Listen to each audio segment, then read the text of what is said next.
realmente si es que la prendo ahora, va a, va a cortarse. He estado teniendo problemas, no me está cargando bien el internet, entonces las disculpas del caso, pero igualmente voy a estar dictando la clase, ¿no? Ya, entonces tenemos la última sesión que es toxicología ambiental. Esta sesión es un poco más corta que las últimas dos, que infecciones, la verdad, pero aún así en esta clase nos dejan cuadros importantes, cuadros que siempre preguntan y nos ponen un poco de historia también. Entonces, esta clase me parece que sí se tiene que usar un poco más la memoria porque es más de memoria en realidad esa clase, ¿ya? Entonces, a ver, esperen, voy a comprobar si se está grabando. ¿Dónde está el Teams? A ver, un segundo. Ahí va. Sí, sí se estaba grabando. Mm, ya, ya. Entonces, acá les dejo algunas preguntas para que vayan repasando. Son preguntas tipo examen que han venido en algunos parciales. Entonces, como definición tenemos que la patología ambiental va a ser el estudio de las enfermedades causadas o promovidas por agentes físicos o químicos ambientales. ¿Qué es el medio ambiente? Van a ser los entornos internos, externos y ocupacionales. ¿Y qué es una enfermedad ambiental? Un trastorno por exposición a contaminantes posibles con niveles mínimos. Entonces, ¿qué nos quiere decir? El medio ambiente es todo lo que nos rodea, ¿ok? Todo lo que nos rodea tanto externamente y todo lo que podríamos contener. Mientras que una enfermedad es una alteración tanto de este medio externo como interno por algún agente tercero, un agente contaminante. Ahora, ¿qué antecedentes vamos a tener? En su teoría nos dejan antecedentes muy importantes, antecedentes que es muy probable que les vengan.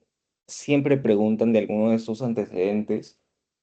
O si preguntan en esta clase, es muy probable que les pregunten de estos antecedentes. ¿Por qué? Porque son ejemplos muy claros del tema, ¿no? De la contaminación. Entonces vamos a tener en Estados Unidos, en el 48 en Donora, la niebla tóxica, donde hubo una afectación respiratoria por gases industriales, fluoruros, sulfuros. Luego, en Japón, del 56 al 68, en Minamata, una contaminación por metilmercurio que nos terminaba dando lesión en el sistema nervioso. Luego, en el 76, Italia Seveso, la contaminación por dioxina que posteriormente aumentó la incidencia de cáncer. En Estados Unidos, en el Three Mile Island, en el 79, la liberación de yodo 131 y cesio 137. En el 84 en India, la exposición a isocianato de metilo, o el ejemplo más claro, ¿no? Ucrania, Chernóbil, en el 86, donde hubo este accidente nuclear y hubo una liberación masiva de radionúclidos. Luego, Tokio en el 95, con la liberación de gas sarín.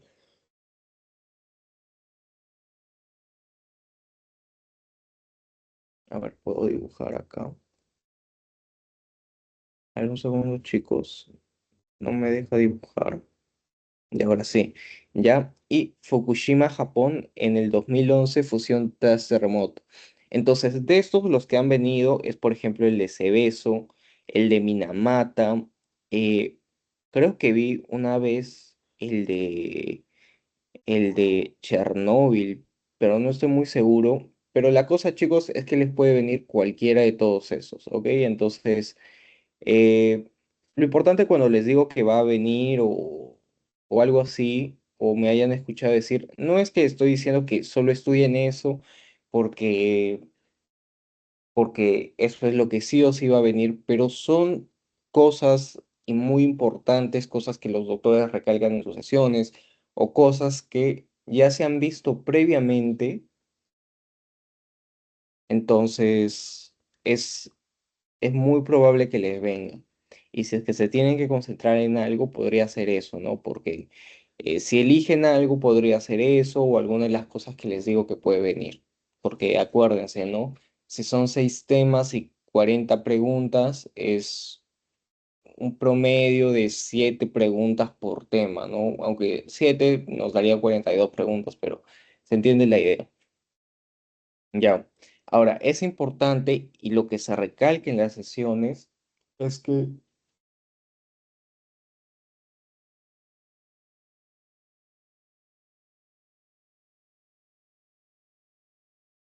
ya, entonces, acuérdense, siglo XX, predominio gastrointestinal y respiratorio, y siglo XXI, el incremento de cardiovasculares, metabólicas y degenerativas, o sobre todo infecciosas. ¿Por qué? Porque en el siglo XX no había la limpieza, podría decirse, o los mecanismos, los protocolos para evitar estas infecciones gastrointestinales o respiratorias. Ahora, ¿por qué aparecen las cardiovasculares, sedentarismo, las metabólicas por el tipo de alimentación, las degenerativas, el cáncer, bueno, por toda la exposición a contaminantes y las infecciosas emergentes? No porque antes las infecciones no existan, sino porque ahora las infecciones suelen ser resistentes. Hemos abusado tanto de los antibióticos que cada vez es un mayor problema lo de las infecciones resistentes. Ahora, el cambio climático.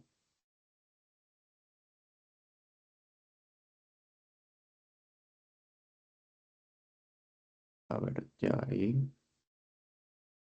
Ya. Entonces, en la evidencia del cambio climático vamos a tener estos cuatro. Uno, el calentamiento global que ha aumentado 0,6 grados en 50 años. Ahora, ustedes podrían decir, pero 0,6 grados en 50 es poco. Se podría considerar poco cuando se pone en números, ¿no? Podríamos ver 0,6 y decir, pero es poquito. Mi verano es de 40 grados. Sí, pero estos cambios mínimos en la temperatura alteran realmente todo el ecosistema. Entonces, esos cambios de 1 grado, 2 grados, lo que podría parecer inofensivo por el número, en realidad son cambios muy bruscos para el planeta, cambios que no se suelen dar en un periodo tan corto de tiempo, sino en miles de años, naturalmente. Entonces, nosotros sí hemos influido en la aceleración de esto. Ya el planeta sí es verdad que tiene sus propios ciclos, a veces tiene eras muy frías o eras muy calientes, pero estas eras duran mucho tiempo, duran miles de años en comparación de un aumento tan brusco en tan poco tiempo. Luego, estamos en 9 de los 10 años más cálidos en el siglo XXI. Ha habido pérdida de glaciares, de hielo polar e incremento del nivel del mar.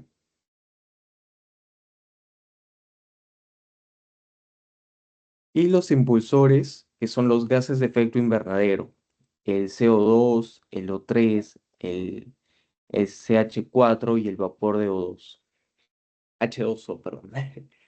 Luego, el cambio climático obviamente tiene un impacto sanitario.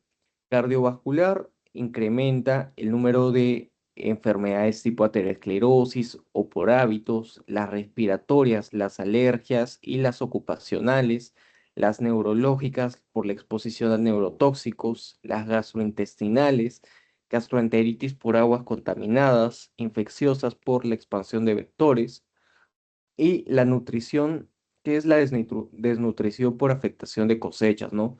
Porque estos cambios mínimos van a afectar tanto el ecosistema que puede haber una alteración de lo que son las cosechas. Ahora, la contaminación del aire externa es importante saber que se puede dar en dos espacios, ¿no? Los espacios abiertos o los espacios cerrados. Los espacios abiertos van a ser mezclas de contaminantes gaseosos y o partículas, como la industria, los combustibles fósiles. Eh, es más frecuente en grandes ciudades próximas a industrias. Un ejemplo sería en las ciudades de China, ¿no? Estas ciudades que están muy cerca a fábricas, donde cada vez que vas, incluso los teléfonos ahora te indican que la calidad del aire es muy mala.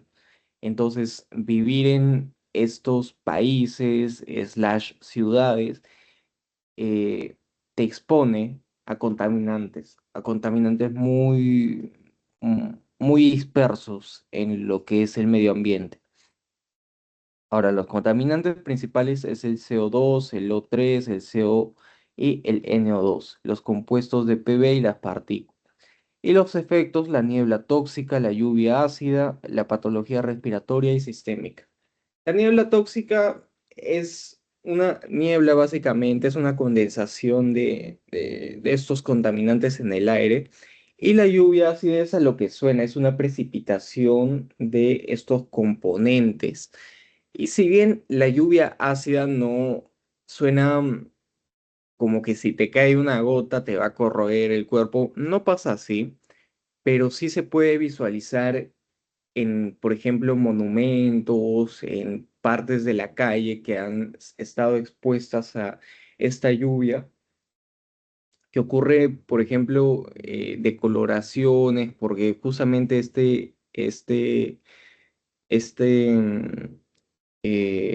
sedimento, esta caída de agua es ácida por los materiales.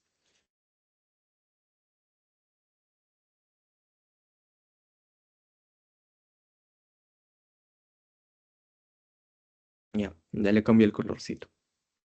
Ahora, vamos a tener lo que es el depósito de partículas. Ya, todas esas partículas que están en el aire van a ingresar, obviamente, si nosotros respiramos, ¿no? Porque si nosotros respiramos, estamos ingresando todo lo que se encuentra en el medio ambiente. Ahora, es importante saber que en nuestras vías respiratorias, dependiendo del tamaño de las partículas, van a poder llegar hasta determinada zona. ¿Por qué? Partículas de 10 micrómetros pueden llegar o depositarse mucociliarmente y eliminación por cilios, es decir, se quedan en la nariz o en su defecto en la tráquea o en la boca, ¿ya? Los de 2,5 van a tener una llegada a bronquiolos y alvéolos y una fagocitosis por macrófagos. Ahora, lo importante son las ultrafinas, las menores a 0,1 micrómetros y los gases, porque estas partículas van a tener un cruce alveolar y un paso a la circulación sistémica. Entonces, si llegan a la circulación sistémica, obviamente va a haber una reactividad de las vías aéreas, menor función pulmonar y un incremento de las infecciones. ¿Ya? Entonces, esto también es algo muy importante, esto es algo que suelen preguntar de cualquier forma, ¿no? Pueden preguntarles como pregunta trampa o por definición, pero esto es algo que también llegan a preguntar. Acuérdense, las más peligrosas son las de 0,1 porque son las que llegan a todas partes, llegan hasta los alvéolos, llegan a cruzar y por ende a la circulación sistémica.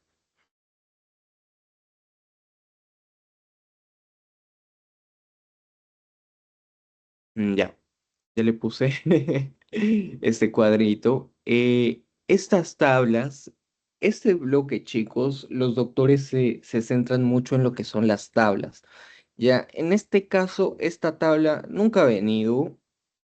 Cuando yo la vi, pensé que me la tenía que aprender, la verdad, pero no me la aprendí porque no es algo que hayan preguntado nunca y tampoco le dan mucho hincapié, ¿ya? Entonces, no sé qué tan probable sea que lo pregunten. Yo recomendaría que no nos concentremos por el momento en esta, ya después por si acaso, ¿no? Pero no tiene tanta relevancia. Ahora, pasando a la parte de toxicología ambiental, si recuerdan sus clases de fármaco, vamos a acordarnos de los xenobióticos, ¿no? Estas partículas externas que el cuerpo, a partir del metabolismo, busca su eliminación por la orina, bilis y heces. Entonces, un xenobiótico, un xeno, que significa externo, llega a nuestro cuerpo y nuestro cuerpo dice, tú no perteneces acá, te vamos a sacar. Entonces, a partir de las reacciones de fase uno y de fase 2, es decir, hidrólisis, reducción y oxidación, donde nos dan el metabolito primario, para después pasar por las reacciones de fase 2, glucuronidación, sulfatación, metilación y conjugación, que nos da un metabolito secundario, el cuerpo va a tener el mecanismo, los medios para poder eliminarlo, excretarlo en la orina, bilis o heces, ¿ya? Ahora, ¿cuál es un problema de los xenobióticos y el metabolismo? Que esos metabolitos que se forman pueden llegar a darnos un metabolito reactivo, porque tal vez una partícula al ingresar no es tóxica, pero una vez que se dan tanto las reacciones de fase uno como las reacciones de fase 2, vamos a tener lo que es un metabolito reactivo. Ahora, esos metabolitos reactivos van a tener un efecto sobre las células, ¿no? En las enzimas, receptores, membranas, ADN, en cualquier parte, pero lo importante es que van a terminar causando una toxicidad o una alteración también en la reparación molecular y celular. Un una parte importante de la toxicología es la contaminación por metales pesados.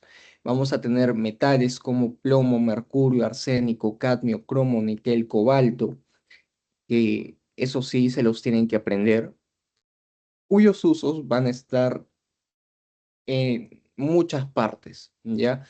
Tanto industrial, extractivo, residuos en matrices ambientales y las vías que pueden tener para la llegada a nuestro cuerpo es inhalación, digestión, contacto, bioacumulación y afectación multisistémica. Vamos a comenzar con el plomo.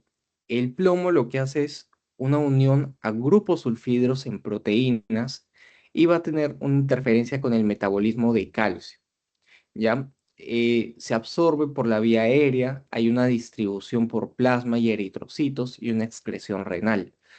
Atraviesa la barrera hematoencefálica y tiene un depósito óseo. ¿Esto qué quiere decir? Que el plomo tiene una tendencia a la cronificación, porque si se deposita en los huesos, va a mantenerse ahí, no hay quien lo saque, no hay forma de sacarlo.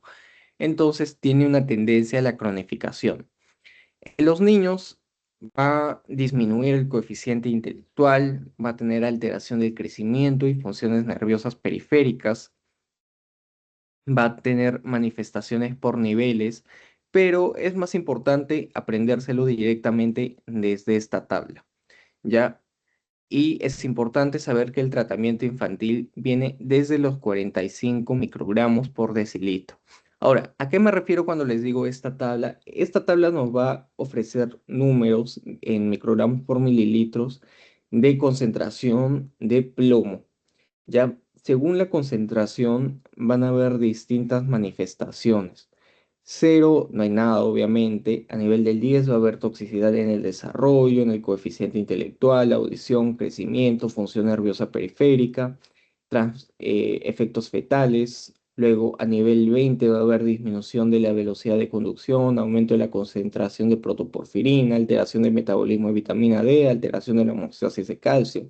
En el 40, disminución de síntesis de hemoglobina, 100, encefalopatía, nefropatía, anemia franca, cólicos y 150, muerte. Es muy importante que sí se aprendan esto. Les pueden preguntar, a mí me han preguntado en varios exámenes. Entonces, este cuadro es algo que sí viene eh, y ya, es recomendable que se lo aprendan. Luego, Después del plomo viene el mercurio. El mercurio se utiliza incluso ahora en lo que es la minería del oro. ¿Cuál es la preocupación actual? El mercurio orgánico, metil, mercurio. ¿Cuál es el ciclo? Se libera, tiene una conversión bacteriana, una bioacumulación en peces y un consumo humano. La liberación por, digamos, minería. Ya se va a depositar entonces en el agua y acaban de ingresar las bacterias. Entonces, el mercurio va a pasar de un mercurio inorgánico a un mercurio orgánico, gracias a quién, a las bacterias. Después, este mercurio orgánico va a empezar a acumularse, primero en peces pequeños y por la misma cadena trófica, estos pececitos pequeños van a ser comidos por peces más grandes, que a su vez van a ser comidos por peces más grandes aún y por otros peces más grandes. Entonces, lo que comienza en una sardina termina en un atún o en un tiburón. Ya por eso muchas veces se menciona que el atún tiene mercurio o que el tiburón, bueno, aunque nosotros no comemos tiburón, pero mantienen mercurio en su carne. Las fuentes del mercurio es la minería, la industria, los dispositivos médicos, baterías, amalgamas, cosméticos y focos. ¿Qué es importante del mercurio? Que dependiendo de su presentación puede causar daños distintos. El mercurio inorgánico puede llegar a causar nefrotoxicidad, mientras que el orgánico va a causar neurotoxicidad. El inorgánico en la nefrotoxicidad causa una glomerulonefritis membranosa por depósitos subepiteliales, mientras que la neurotoxicidad va a causar alteración visual, parestesias, ataxia, disartria, hipoacusia y atrofia cerebelosa por una alteración de la capa granulosa. Ahora, si ven estos dedos, los dedos en cuellos de cisne, muchas veces, aunque podría llegar a parecerse, ¿no?, a lo que es la artritis reumatoide, también se suele presentar en lo que es el mercurio, estos dedos que tienen esta forma peculiar, ¿no?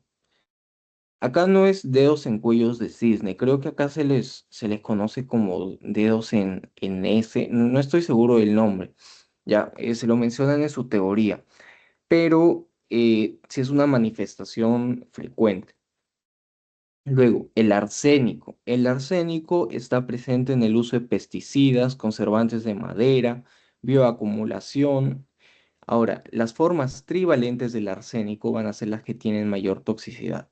¿Cuál es el mecanismo de toxicidad del arsénico? La interferencia en fosforilación oxidativa mitocondrial. Esto causa una disminución en el ATP. ¿Cómo se ve la clínica? Fatiga, malestar, afectación cardiovascular, digestiva, neurológica, hablando de una encefalopatía o neuropatía sensitivo-motora. También puede causarnos cáncer no cutáneo, vías respiratorias, en la vejiga, lesiones, perdón, en la vejiga nos puede dar también lesiones cutáneas, hiperkeratosis y pigmentarias. Quédense con eso, ¿no? Ese tipo de lesiones pigmentarias o hiperkeratósicas es justamente lo que se llega a ver acá, ¿no? Uy, acá podría llegarse a ver una hiperkeratosis, acá una hiperpigmentación en esas imágenes, ¿no? Ahora, cadmio. Cadmio es algo que sí o sí también les puede venir. Cadmio está relacionado con lo que es la enfermedad del Itai-Itai. Esperen un segundo, chicos, por favor.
Ya chicos, gracias por la espera. Bueno, el cadmio va a tener un uso en lo que son las aleaciones, baterías recargables, pigmentos y va a tener una semivida de alrededor de 20 años. El cadmio causa o tiene una vía respiratoria y digestiva y va a causar lo que es el Itai Itai. Ya se conoce Itai Itai en Japón porque se da tras la ingestión de arroz y cereales contaminados con cadmio. La clínica que nos ofrece es el dolor articular y mialgias. Va a causar un daño tubular proximal por pérdida de proteínas, hipercalciuria y osteomalacia y un daño glomerular por alteración de la osmolaridad urinaria, poliuria y diabetes insípida. Es importante que se sepan que el cadmio, o si les hablan de cadmio, van a hablarles del Itai-Itai. Siempre que preguntan sobre eso, hablan sobre el Itai-Itai. Entonces es algo que se deben saber bien. Ya, acá tenemos un poco el ciclo del Itai-Itai. Tenemos que hay una alteración en el sistema de irrigación en el agua, básicamente una contaminación por cadmio. Con esta agua eh, se riegan los cultivos de arroz. Estos cultivos crecen con cadmio, el arroz tiene cadmio, luego lo sirven en su rico arrocito y el cadmio lo que hace es reemplazar el calcio en los huesos, ¿ya? Ahora, el cadmio, por ejemplo, que está, va a tener una relación con lo que son los desórdenes del túbulo proximal, va a causar una atrofia renal, va a causar una reabsorción del fósforo, una reabsorción del H2O, poliuria de diabetes, osteomalacia. Lo importante es que el cadmio va a tener o va a terminar en diabetes insípido, poliuria, osteomalacia. ¿Ya? Eso es lo más importante. Entonces, acuérdense, el cadmio es uno que sí o sí les va a venir y estoy seguro que probablemente sea el que elijan. Ahora, tenemos después el cromo, el níquel y el cobalto. El cromo que llega por vía respiratoria. El cromo 6 es el que va a tener mayor genotoxicidad y nos da cáncer pulmonar. El níquel está relacionado con lo que es la electrónica y la numismática. Va a causar dermatitis de contacto por hipersensibilidad y cáncer nasal y pulmonar. Muchas veces nosotros compramos la joyería de fantasía, ¿no? Esta joyería de fantasía que en realidad tiene su enchapado en níquel, entonces estamos expuestos al níquel sin darnos cuenta. No suele causar tanto daño como el resto de metales pesados, pero sí suele estar asociado, bastante asociado a lo que son las dermatitis de contacto. Luego vamos a tener el cobalto, que está relacionado con una inhalación aguda y un síndrome respiratorio agudo, con una cardiomiopatía tóxica o, por ejemplo, por la adicción a la cerveza. Y se usa en lo que es la radioterapia. No suelen venir mucho de estos metales, chicos.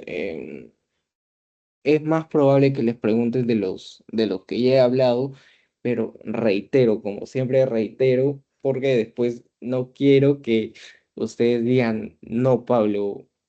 Tú como asesor me dijiste que no estudie esto, no, estudien todo. Pero lo que les digo, lo que les reitero es que es un poco más probable que venga sobre el resto de cosas, ya no tanto sobre estos. Ahora, otros tóxicos y polvos minerales, las dioxinas, el bisfenol A, los polvos minerales como el carbón, sílice, amianto, los asbestos, los solventes orgánicos como hidrocarburos policíclicos o organoclorados. Ahora, también es importante saber el riesgo emergente por el tabaquismo, que está relacionado al 90% del cáncer de pulmón. Eh, Va a tener o en todo caso se puede decir que está muy relacionado a la cantidad de cigarrillos que se consume por día. La supervivencia va a tener una diferencia de 7,5 años a los 75, es decir, los fumadores versus nunca fumadores. Otros cánceres que puede estar asociados es el de esófago, páncreas, riñón, vejiga, cuello uterino, médula ósea, de la boca, de la nariz, y puede causar EPOC con una bronquitis crónica, aterosclerosis, cardiopatía isquémica, efecto fetal. En realidad el tabaco, chicos, es factor de riesgo de muchas cosas. Siempre que ustedes vean muchas enfermedades, van a ver factor de riesgo, tabaco, tabaco, tabaco, tabaco. Entonces, no hay que estar exponiéndonos ante el tabaco, ¿ya? Luego, las lesiones por fármacos terapéuticos, reacciones adversas desde cambios cutáneos hasta hipersensibilidad grave, los determinantes, la sobredosis, respuesta exagerada, predisposición genética, hipersensibilidad. Luego, los anticonceptivos orales, ¿no? Que pueden causar una trombosis venosa profunda, adenomas hepáticos, cloasma, incremento de riesgo de cáncer de cuello uterino con uso por más de 5 años y evidencia dividida para cáncer de mama. Como todo fármaco, chicos, tiene sus factores de riesgo. Es importante que conforme vayan avanzando con la carrera se vayan familiarizando con los factores de riesgo de cada fármaco, porque al final es para,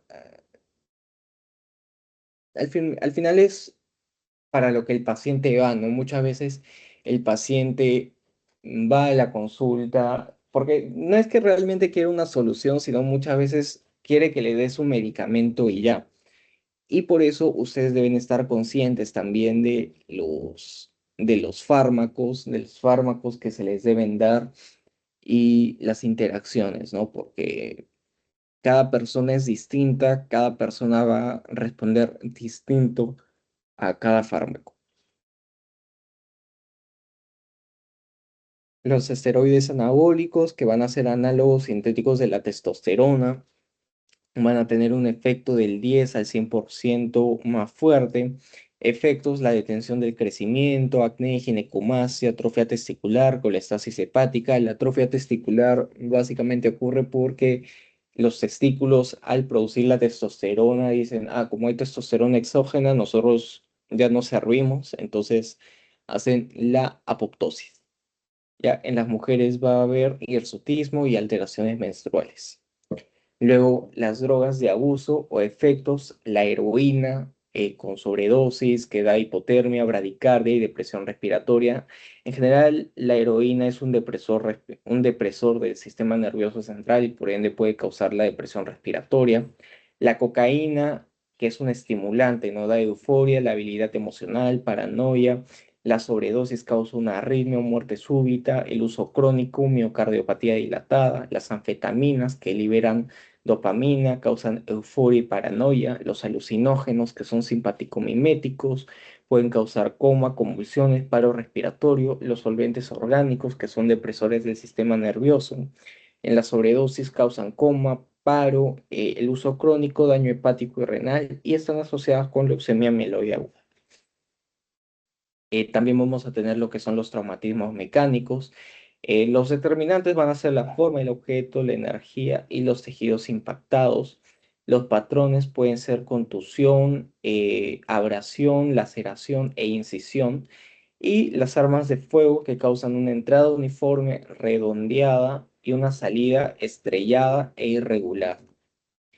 Las lesiones térmicas.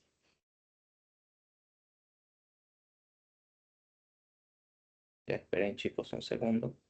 Ya. Estaba olvidando de decirles de las tablas. Ya. Perdón, chicos, me olvidé de hablarles de esta tabla. Esta tabla también es otra que no suele venir. Solo les quería recalcar eso.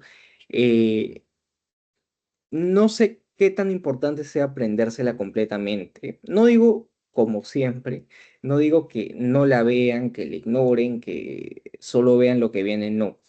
Me refiero a usar la mayor cantidad del tiempo, porque podrían usarse media hora para aprendérsela completa o media hora para repasar otro tema de Pato bien, bien, bien, y ya en las últimas o ya cuando puedan aprenderse o intentar aprenderse la tabla, ¿no?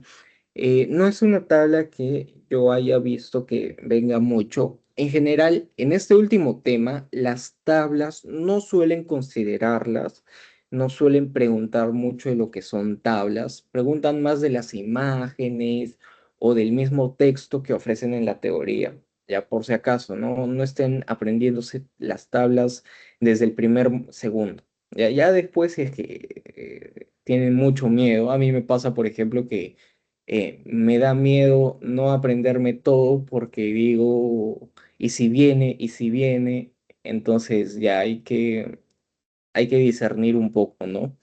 Eh, si es que se las aprenden, apréndenselas ya al final, ¿no? No es muy probable que les venga o que sea lo primero que les suelte. Ya. Volviendo a las lesiones térmicas, vamos a tener las quemaduras. ¿Cuáles van a ser los riesgos de las quemaduras? Shock, sepsis, insuficiencia respiratoria, y se va a clasificar según la profundidad, ¿no? Puede ser superficial hasta la epidermis, el grosor parcial hasta la dermis o un grosor completo hasta el tejido celular subcutáneo. El grosor completo van a ser blancas o carbonizadas, secas, indoloras, por una destrucción nerviosa.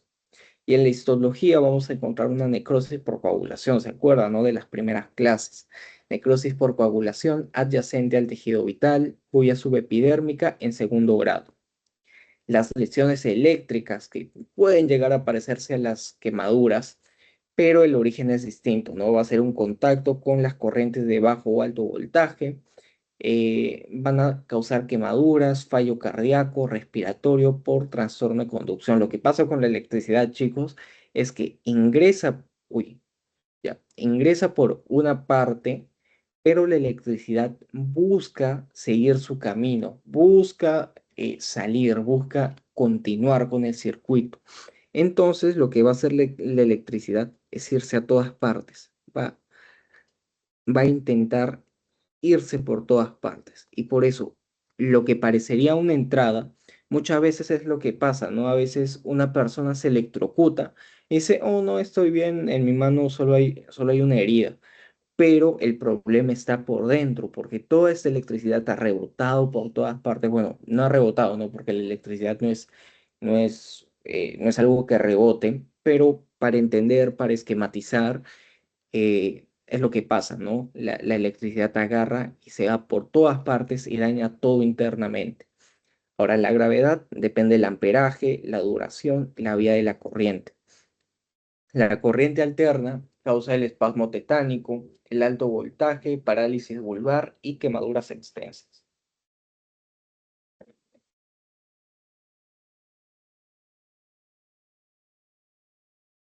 Ya.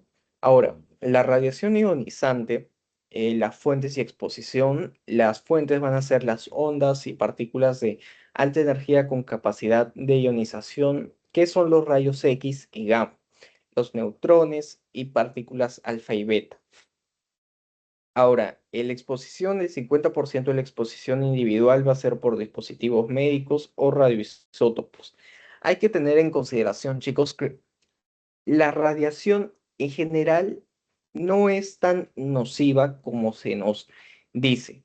Ya, muchas veces se oye que hay que estar asustados de la radiación, que el microondas tiene radiación. No es verdad. O sea, todo en sí, todo, absolutamente todo lo que nos rodea, siempre va a llegar a tener hasta cierto punto radiación. Ya, es la liberación de partículas, pero lo que nos preocupa, lo que nos debería preocupar es la emisión de qué partículas. Por ejemplo, muchas veces las partículas alfa o beta pueden detenerse hasta con hojas de papel. Entonces, ustedes lo tienen que visualizar como pelotas que están viajando a mucha velocidad. Ya, en el caso de las alfa y beta, van a ser pelotas que sí viajan muy rápido, que pero pueden ser detenidas por una hoja de papel. Entonces, si una hoja de papel las detiene, obviamente no van a causar daño en nuestro cuerpo. El problema son el resto de radiaciones, ¿no? Radiaciones como los rayos X o los gamma. Los rayos X tampoco causan o son tan nocivos, la verdad. Los gamma podrían ser, o, o los neutrones, por ejemplo, porque esos viajan a mucha velocidad, pero más que todo tienen bastante penetrancia, ¿no? A veces lo único que las puede parar son paredes de plomo, que digo, no se está bien, de plomo, paredes gruesas de concreto y plomo. Entonces, tampoco hay que estar aterrorizados de la radiación, pero sí hay que tener en cuenta que radiación que provenga de materiales como uranio, esas cosas sí, obviamente es bastante tóxico. Ahora, los determinantes van a ser el fraccionamiento, que permite la reparación celular y la disminución del riesgo, el campo de tamaño o el tamaño de campo, que un campo extenso de radiación va a tener mayor letalidad, la proliferación celular, mayor sensibilidad, P53 en reparación o paro del ciclo.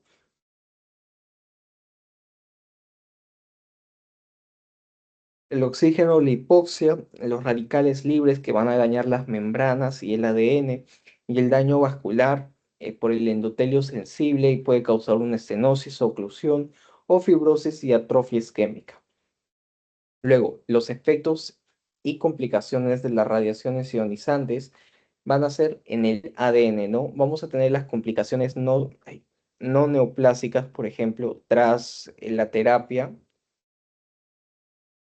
en el tórax, por ejemplo, que encontramos fibrosis miocárdica, eh, pericarditis constrictiva, fibrosis pulmonar, abdomen, en la pelvis, el daño gonadal y embrionario y en la piel la dermatitis. Mientras que las neoplasias inducidas van a ser las cerebrales, hematopoyéticas, mama, la de la piel, los tejidos óseos y las tiroides. ¿Ya?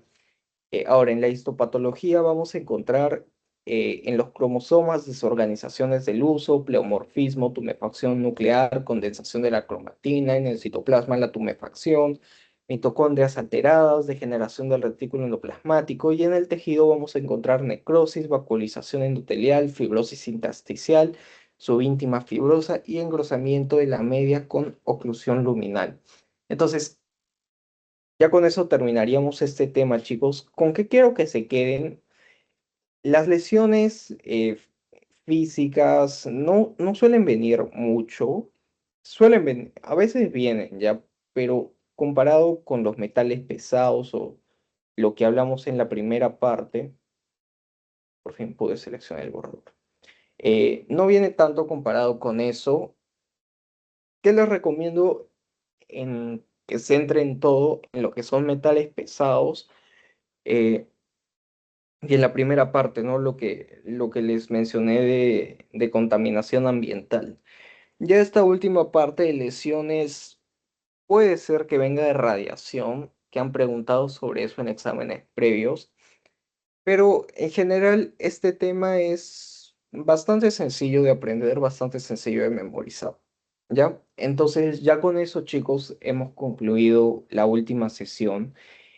Todavía no va a ser la última vez que los vaya a ver porque los voy a ver en el repaso con Aarón. Entonces, mucha suerte y hasta esa clase. ¿Ya? Adiós, chicos.